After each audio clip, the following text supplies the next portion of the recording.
नमस्कार। कहानियों की कलरव में आप सबका बहुत स्वागत है। आप सबने जैनेंद्र की कहानी पत्नी तो सुनी ही होगी, पर आज हम सुनेंगे कहानी अपत्नी। कहानीकार है ममता कालिया। कहानी शुरू करने से पहले मेरा आप सबसे विनम्र निवेदन है, यदि मेरे द्वारा सुनाई गई कहानियाँ आप सबको पसंद आती हों तो कृपया मेरे चैनल को सब्सक्राइब करें और अपने मित्रों में भी साझा करें। तो चलिए शुरू करते हैं कहानी। हम लोग अपने जूते समुद्र तट पर ही मैले कर चुके थे, जहां ऊंची ऊंची सूखी रेत थी। उसमें चले थे और अब हरीश के जूतों की पॉलिश व मेरे पंजों पर लगी क्यूटेक्स धुंधली हो गई थी। मेरी साड़ी की परतें भी इधर उधर हो गई थी। मैंने हरीश से कहा, उन लोगों के घर फिर कभी चलेंगे। हम कह चुके थे, लेकिन मैंने आज भी वही साड़ी पहनी हुई थी। मैंने बहाना बनाया। वैसे बात सच थी, ऐसा सिर्फ लापरवाही से हुआ था। और भी कई साड़ियाँ कलफ लगी रखी थीं, पर पता नहीं कैसे यही साड़ी पहन आई थी। तुम्हारे कहने से पहले मैं ये समझ गया था, हरी ने कहा। उसे हर बात का पहले से ही भान हो जाता था। इससे बात आगे बढ़ाने का कोई मौका नहीं रहता। फिर हम लोग चुप चुप चलते रहे, इधर उधर के लोगों व समुद्र को देखते हुए। जब हम घर में होते बहुत बातें करते और बेफिक्री से लेटे लेटे ट्रांजिस्टर सुनते, पर पता नहीं क्यों बाहर आते ही हम नर्वस हो जाते। हरी बार बार अपनी जेब में झांक कर देख लेता कि पैसे अपनी जगह पर हैं कि नहीं, और मैं बार बार याद करती रहती कि मैंने अलमारी में ठीक से ताला लगाया कि नहीं। हवा हमसे विपरीत बह रही थी। हरीश ने कहा, तुम्हारी चप्पलें कितनी गंदी लग रही हैं, तुम इन्हें धोती क्यों नहीं? कोई बात नहीं, मैं इन्हें साड़ी में छिपा लूंगी, मैंने कहा। हम उन लोगों के घर के सामने आ गए थे। हमने सिर उठाकर देखा। उनके घर में रोशनी थी। उन्हें हमारा आना याद है। उन्हें दरवाज़ा खोलने में 5 मिनट लगे। हमेशा की तरह दरवाज़ा प्रबोध ने खोला। लीला लेटी हुई थी। उसने उठने की कोशिश न करते हुए कहा, मुझे हवा तीखी लग रही थी। उसने मुझे भी साथ लेटने के लिए आमंत्रित किया। मैंने कहा, मेरा मन नहीं है। उसने बिस्तर से मेरी ओर फिल्म फेयर फेंका। मैंने लोक लिया। हरी आंखें घुमा घुमा कर अपने पुराने कमरे को देख रहा था। वह यहाँ बहुत दिनों बाद आया था। मैंने आने ही नहीं दिया था। जब भी उसने यहाँ आना चाहा था, मैंने बियर मंगवा दी थी, और बियर की शर्त पर मैं उसे किसी भी बात से रोक सकती थी। मुझे लगता था कि हरी इन लोगों से ज़्यादा मिला तो बिगड़ जाएगा। शादी से पहले वह यहीं रहता था। प्रबोध ने शादी के बाद हमसे कहा था कि हम सब साथ रह सकते हैं, एक पलंग पर वे और एक पर हम सो जाया करेंगे। पर मैं घबरा गई थी। एक ही कमरे में ऐसे रहना मुझे मंजूर नहीं था, चाहे उससे हमारे खर्च में काफ़ी फर्क पड़ता। मैं तो दूसरों की उपस्थिति में पाँव भी ऊपर समेट कर नहीं बैठ सकती थी। मैंने हरी से कहा था, मैं जल्दी नौकरी ढूंढ लूंगी, क्या अलग मकान की तलाश करे?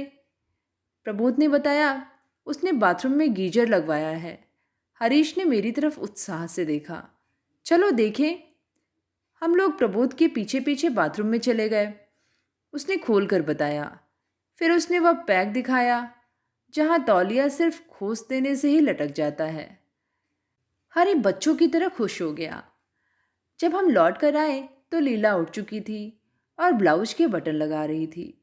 जल्दी जल्दी में हुक अंदर नहीं जा रहे थे। मैंने अपने पीछे आते हरी और प्रबोध को रोक लिया।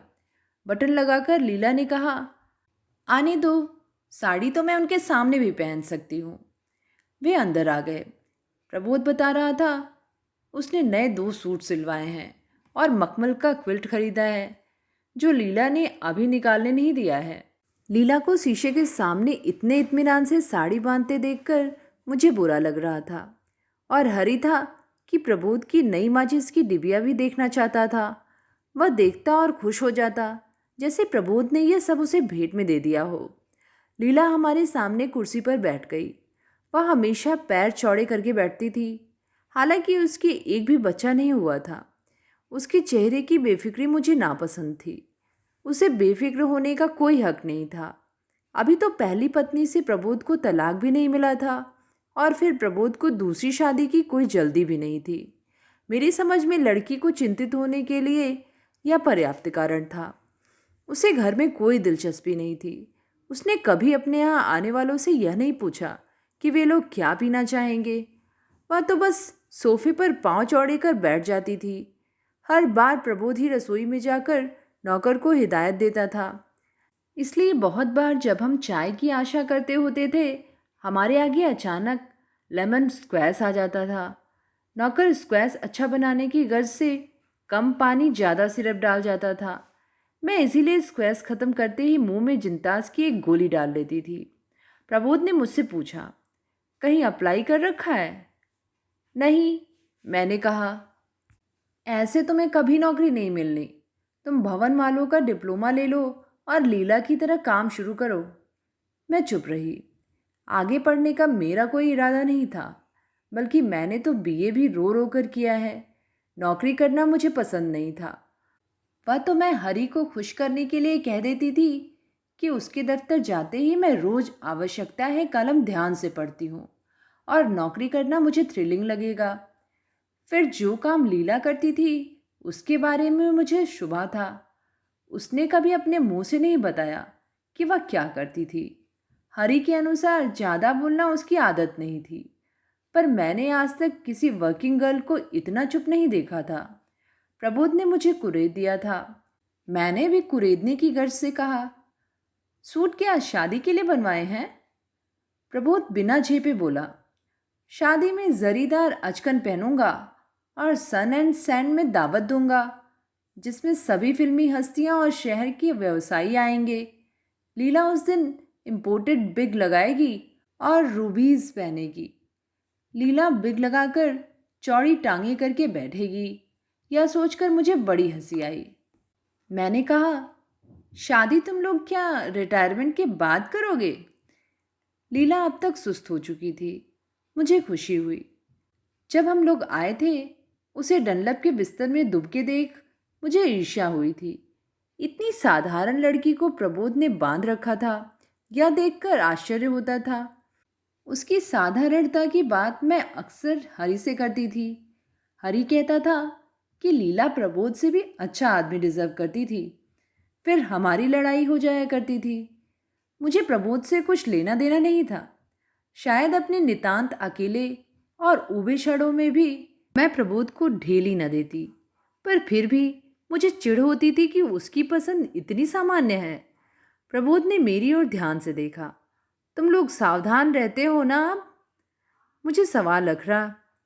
एक बार प्रबोध के डॉक्टर से मदद लेने से ही उसे यह हक महसूस हो, मैं यह नहीं चाहती थी। और हरीश था कि उसकी बात का विरोध करता ही नहीं था। प्रबोध ने कहा, आजकल उस डॉक्टर ने रेट बढ़ा दिए हैं। पिछले हफ्ते हमें 1,500 देना पड़ा। लीला ने सकुचाकर 1 मिनट के लिए घुटने आपस में जोड़ लिए। कैसी अजीब बात है, महीनों सावधान रहो और एक दिन के आलस से 1,500 रुपये निकल जाएं। प्रबोध बोला। हरी मुस्कुरा दिया। उसने लीला से कहा, आप लेटिए, आपको कमजोरी महसूस हो रही होगी। नहीं, लीला ने सिर हिलाया। मेरा मूड खराब हो गया। एक तो प्रबोध का ऐसी बात शुरू करना ही बदतमीजी थी, ऊपर से इस संदर्भ में हरी का लीला से सहानुभूति दिखाना तो बिल्कुल नागवार था। हमारी बात और थी, हमारी शादी हो चुकी थी। बल्कि जब हमें ज़रूरत पड़ी थी तो मुझे सबसे पहले लीला का ध्यान आया था। मैंने हरी से कहा था, चलो लीला से पूछें, उसे ऐसे ठिकाने का ज़रूर पता होगा। लीला मेरी तरफ देख रही थी। मैंने भी उसकी ओर देखते हुए कहा, तुम तो कहती थी तुमने मंगलसूत्र बनाने का ऑर्डर दिया है। हाँ, वह कब का आ गया, दिखाऊं? लीला अलमारी की तरफ बढ़ गई। प्रमोद ने कहा, हमने एक नया और आसान तरीका ढूंढा है। लीला, जरा उन्हें यह पैकेट दिखाना। मुझे अब गुस्सा आ रहा था। प्रबोध कितना अक्खड़ है यह मुझे पता था, इसलिए हरी को मैं इन लोगों से बचा कर रखना चाहती थी। हरी जिज्ञासावश उसी ओर देख रहा था जहां लीला अलमारी में पैकेट ढूंढ रही थी। मैंने कहा, रहने दो, मैंने देखा है। प्रबोध ने कहा, बस ध्यान देने की बात यह है कि एक भी दिन भूलना नहीं है, नहीं तो सारा कोर्स डिस्टर्ब। मैं तो शाम को जब नौकर चाय लेकर आता है तभी एक गोली ट्रे में रख देता हूँ। लीला अलमारी में मंगलसूत्र लेकर वापस आ गई थी।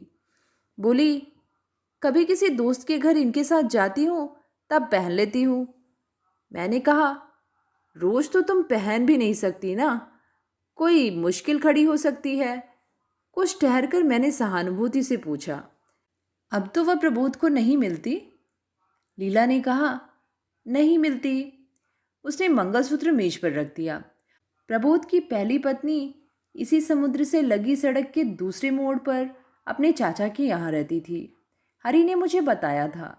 शुरू शुरू में जब वह प्रबोध के साथ समुद्र पर घूमने जाता था, उसकी पहली पत्नी अपने चाचा के घर की बालकनी में खड़ी रहती थी और प्रबोध को देखते ही होठ दांतों में दबा लेती थी। फिर बालकनी में ही दीवार से लगकर बाहों में सिर छिपाकर रोने लगती थी। जल्दी ही उन लोगों ने उस तरफ जाना छोड़ दिया था। प्रबोध ने बात का आखिरी टुकड़ा शायद सुना हो, क्योंकि उसने हमारी तरफ देखते हुए कहा, गोली मारो मनहूसों को। इस समय हम दुनिया के सबसे दिलचस्प विषय पर बात कर रहे थे। क्यों हरी, तुम्हें यह तरीका पसंद आया? हरी ने कहा, पर यह तो बहुत भुलक्कड़ है, इसे तो रात को दांत साफ करना तक याद नहीं आता। मैं कुछ आश्वस्त हुई। हरी ने बातों को अवन से निकाल दिया था। मैंने खुश होकर कहा, पता नहीं मेरी याददाश्त को शादी के बाद क्या हो गया है। अगर ये ना हो तो मुझे तो चप्पल पहनना भी भूल जाए। हरी ने अचकचाकर मेरे पैरों की तरफ देखा। वादे के बावजूद मैं पाँव छिपाना भूल गई थी।